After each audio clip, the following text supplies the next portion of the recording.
আসসালামু আলাইকুম ওরহমতুল্লাহ ওবরকাতু। সবাই ভালো আছেন? আজকে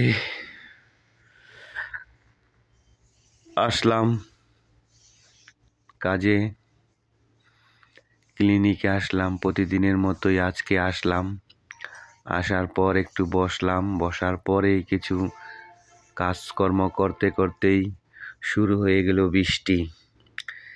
অঝোর ধারায় বৃষ্টি, বৃষ্টি আর বৃষ্টি। কেউ নেই, একা বসে আছি আর বৃষ্টির ছবি ভিডিও করছি। বৃষ্টির ছবি, গাছপালার ছবি, রাস্তাঘাটের ছবি ভিডিও করতে করতে মনে করেছি বৃষ্টিটা বুঝি এখনই থেমে যাবে। থেমে গেলে আবার কাজের চাপ, মানুষজন আসবে। ওই যে দেখা যাইতেছে, দুইজন তিনজন আসছে। আরে একজন বাচ্চা, আরে ভিজা গেল, এত সমস্যা করে লাইলো। এত বীজ যাওয়ার কি দরকার ছিল? বৃষ্টি সারলেই না আইতো, না কালকে আইতো।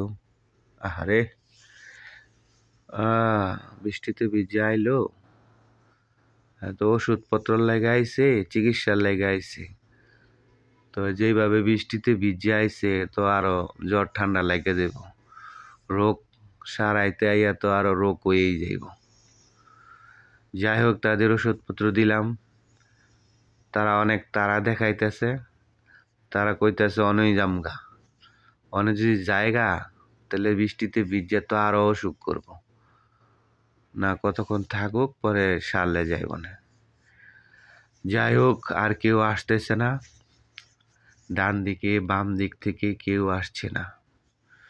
বৃষ্টি তো ঝরছেই অঝোর ধারায়। এই বৃষ্টিতে হয় সৃষ্টি, বৃষ্টি হয় সৃষ্টি। বৃষ্টির মধ্যেই অনেক কিছুর সৃষ্টি হয়, যেমন গাছপালা নতুন আরো দ্বিগুণ শক্তিতে বেড়ে ওঠে।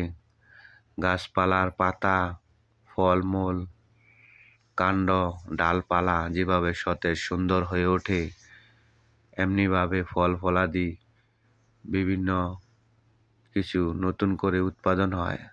আর এই বৃষ্টির পানি যখন মাঠঘাট ধুয়ে পুকুরে, নদীতে, খালে যায়, তখন সেখানে থাকা মাছের ডিম বা ডিমওয়ালা মাছগুলো ডিম পাড়ে। আর পুরান যে ডিমগুলো ছিল সেগুলো ফুটে বাচ্চা বের হয়, এবং ওখানে নতুন মাছ, নতুন পানিতে নতুন সৃষ্টি। বৃষ্টি মানেই সৃষ্টি। বৃষ্টি হওয়ার পর অনেক ফলমূল, গাছপালা থেকে অনেক ফল ফলাদি, আম, জাম, কাঁঠাল, লিচু, অনেক কিছুই হয় যা আমরা ফল খাই।